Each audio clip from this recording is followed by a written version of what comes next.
आज की हमारी क्लास में हम बात करने वाले हैं मनोविज्ञान को लेकर। मनोविज्ञान काफ़ी शानदार विषय है और काफ़ी अच्छा विषय है।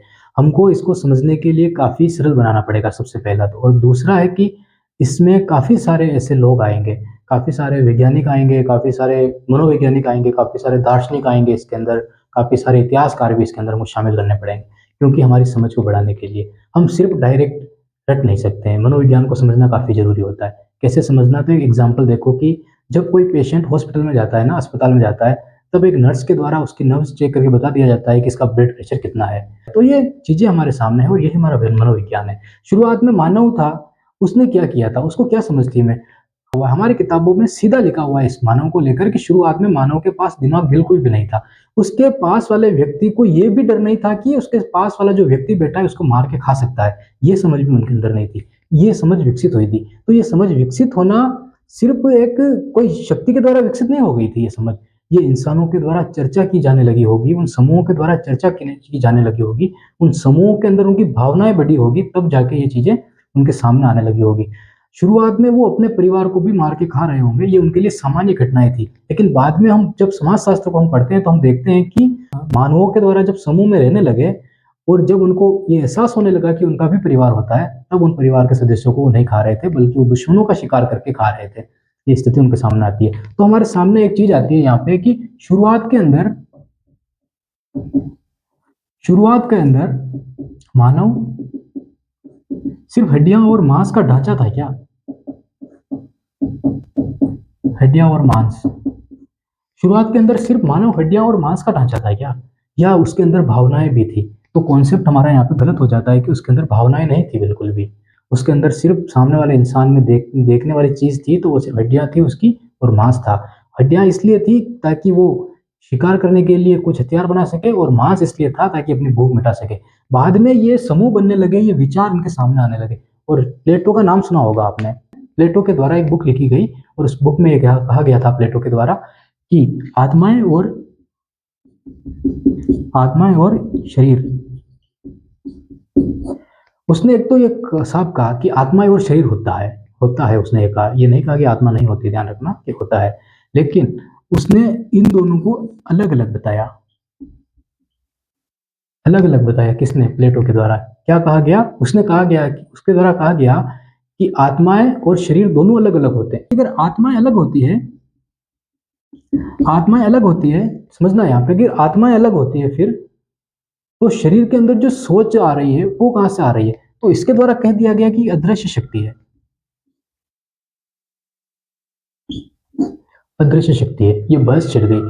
जैसे ही ये बहस प्लेटो के द्वारा छेड़ी गई, एक अरस्तु नाम का इसी का शिष्य सामने निकल के आता है और उसके द्वारा ये कहा जाता है कि आत्माएँ और शरीर एक ही होता है।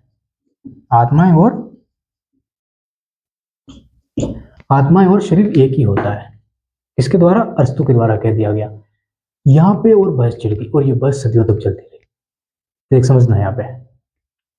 हमारे सामने सीधा-सा सवाल है कि मन क्या होता है? हमारी आंतरिक दुनिया और हमारी बाहरी दुनिया। बाहरी दुनिया में हम देखेंगे अगर इंसानों के अंदर, तो हमको क्या दिखेगा? हमको चमड़ी दिखेगी, उनकी हड्डियाँ दिखेगी, उनकी इंद्रियाँ दिखेगी और उनके अंदर का मांस हमको दिखेगा। उसके अलावा बताओ क्या दिखेगा? लेकिन जैसे ही हम आंतरिक दुनिया को देखने की कोशिश करेंगे, तब हमको ये समझ में आने लगेगा कि वो इंसान कैसा है, उसकी फीलिंग कैसी है, किस तरह वो भावुक हो जाता है, किन बातों से उनको गुस्सा आता है, ये सारी चीज़ें हम समझने लग जाते हैं। ये कैसे होता है? ये हमारी आंतरिक दुनिया के द्वारा होता है, और इसी को प्लेटो ने समझाने की कोशिश की। प्लेटो कहाँ गया? क्या गया प्लेटो?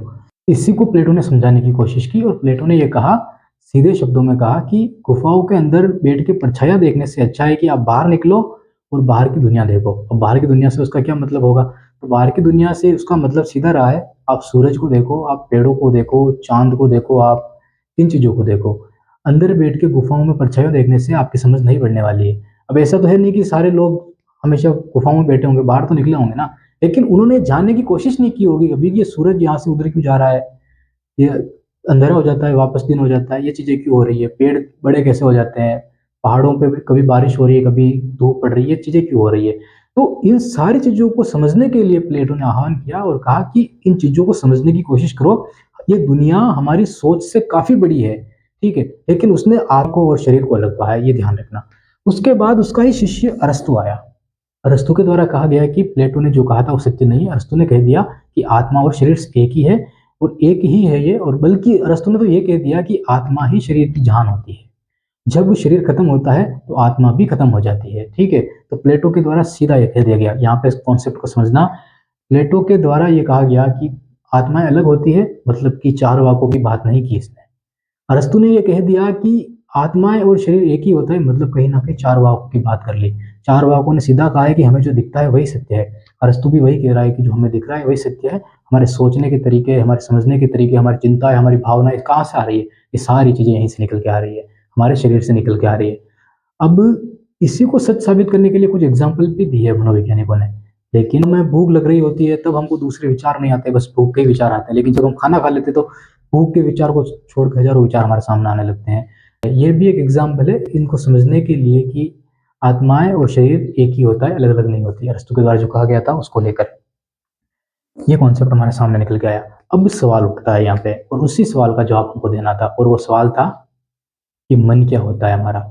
हमारा सोचना, समझना, चिंताएं, भावनाएं, हमारा तर्क करने का तरीका, दूसरों को समझना, उसके बारे में हमको कुछ कहना, तो ये सारी चीजें हमारे अंदर कहाँ से आ रही है, इसी को समझना था।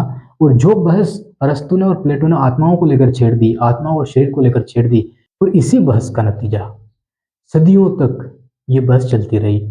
किसी के समझ में नहीं आ रहा था कि इसका जवाब क्या है। लेकिन बाद में एक ऐसी शक्ति हमारे सामने आती है जिस शक्ति के द्वारा सिर्फ जवाब ही नहीं दिया गया बल्कि सोचने के तरीके बदल दिए गए। उसी को लेकर बात करनी है, लेकिन नेक्स्ट क्लास में। धन्यवाद आपका बहुत बहुत। क्लास अगर पसंद आई हो तो कमेंट करके जरूर बताना कि क्लास कैसी लगी।